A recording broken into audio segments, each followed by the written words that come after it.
នេះគេអូកំភ្លើងហ្នឹងបាច់អូមនុស្សប្រៃអូបាញ់ប្រៃអូមកសុទ្ធលើកក្បាលទៀតអូ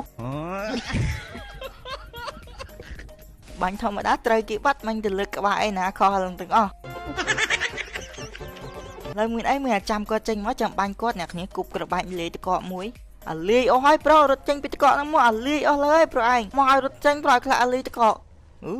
អឺអ្នកគ្នា2នាក់ចុះម៉ាយ2នាក់គប់ក្របបាច់មួយទៀតបែកតកកឲ្យតកកសោះមួយហ្នឹងម៉ាយក្បាច់ម៉ាយចាច់ឲ្យត្រូវអាប្រាឲ្យលឿនអត់ណាគ្នាយើងមកឲ្យតើគ្នាខ្ញុំមកតើប្រុសឡើងមកច្រាច់ត្រី21ហ្នឹងជួយណាបាញ់ពីជំហៀងទៀតអ្នកគ្នាគ្នាខ្ញុំបាញ់នឹកបាត់ដាក់ជាមួយសិនអ្នកគ្នាមិនសូវស្រួលសោះដូចលឺសំរេងណាគេរត់ពីក្រោយអ្នកគ្នា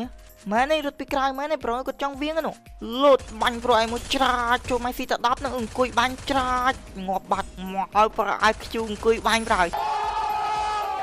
វាច់ទៅដាក់ឈៀងមានអ្នកគ្នានៅមួយទៀតនោះកំពុងបាញ់គ្នាយើង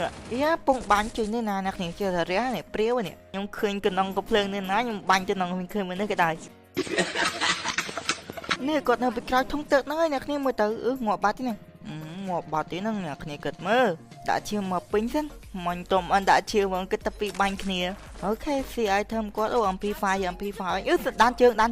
នឹងហើយប្រុសហ្នឹងគ្នាគាត់មកជិះច្រាច់មកខត់ទាំងអស់ប្រហើយងាប់បាត់